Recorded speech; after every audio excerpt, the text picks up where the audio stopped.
Nama Raditya Ari Nugraha, NIM 71 2019 149. Video ini saya persembahkan guna untuk memenuhi tugas saya sebagai mahasiswa di dalam mengerjakan tugas akhir semester Agama Islam C. Tokoh yang saya ambil yaitu Cak Nun, atau nama lengkapnya bisa dipanggil dengan MH Ainun Najib. Namun nama Cak Nun sangat familiar di telinga para masyarakat muslim yang ada di Indonesia. Sebelum masuk ke Cak Nun, saya mau membahas terlebih dahulu tentang aliran Islam yang dibawa oleh Cak Nun sendiri, yang bernama oleh NU atau Nahdlatul Ulama. Nahdlatul Ulama yang berarti kebangkitan para ulama. NU juga merupakan sebuah badan amal yang mengelola berbagai pondok pesantren maupun sekolah-sekolah perguruan tinggi dan rumah sakit yang ada di Indonesia, serta NU mengorganisir masyarakat untuk membantu meningkatkan kualitas hidup umat Islam di Indonesia.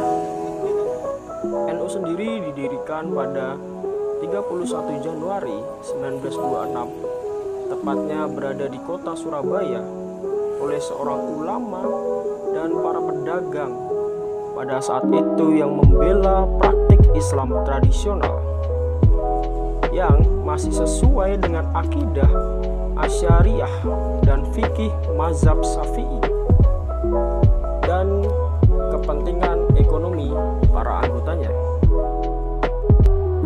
Pandangan keagamaan NU sendiri dianggap tradisionalis karena NU masih menoleransi adanya budaya lokal yang ada di Nusantara selama tidak bertentangan dengan ajaran-ajaran yang ada di Islam. NU sendiri banyak menyusupi ajaran Islam ke dalam adat budaya masyarakat Nusantara, tepatnya Indonesia saat ini. Nah, mari masuk ke tokoh yang akan dibahas, yaitu Cak Nun. Cak Nun sendiri merupakan seorang tokoh muslim dari NU yang sangat berpengaruh, dan beberapa pandangan beliau yang menggambarkan Islam yang sebenarnya, Islam yang damai dengan adat istiadat maupun budaya, namun tetap tidak keluar dari ajaran Islam. Dan Islam yang ia gambarkan adalah Islam yang nasionalis, Islam yang tidak bertentangan dengan Pancasila, Pancasila yang mengatur dasar negara Indonesia. Ada rukun Islam yang menurut pandangan beliau yang sejalan dengan Pancasila, yaitu Pancasila yang pertama itu merupakan syahadat. Artinya di sila yang pertama, masyarakat muslim diwajibkan bersaksi bahwa Tuhan yang Maha Esa. Lalu yang kedua, orang muslim sholat tiap hari 5 waktu atau 5 kali untuk mendidik agar menjadi manusia yang adil dan beradab. Lalu nomor yang ketiga, organisasi-organisasi masyarakat dan terutama banyak partai-partai politik itu harus bersatu memberikan seluruh niat baiknya untuk membangun negara Republik Indonesia. Partai-partai politik itu kita beri hak untuk menjadi arsitek di bangunannya, yaitu sistem negara. Untuk itu mereka harus menjaga persatuan Indonesia. Partai politik diharapkan jangan bersaing untuk kepentingan dan jangan menang-menangan satu sama lain. Jangan juga mementingkan golongannya masing-masing untuk berkuasa, menguasai sistem negara Indonesia. Sebab dari sila keempat ini adalah bangunan negara milik rakyat yang dipimpin oleh permusyawaratan dan perwakilan.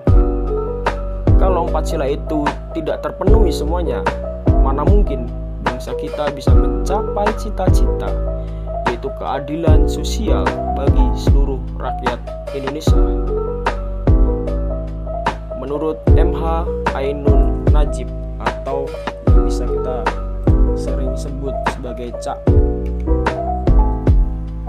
melalui Pancasila rukun Islam ini kita bisa melihat tidak ada pertentangan antara agama dan Pancasila. Karena menurut beliau, amalkanlah saja ajaran apapun yang ada di agamamu. Yang penting, semua agama haruslah outputnya sosial, antara lain seperti yang dirumuskan oleh Pancasila, yakni menjunjung tinggi nilai kemanusiaan yang adil dan beradab, menjaga persatuan bangsa, bermusyawarah, dan menuju kepada keadilan sosial bagi seluruh rakyat Indonesia. Melalui ini, Cak Nun secara tegas bahwa Islam tidak bertentangan dengan Pancasila. Jadi,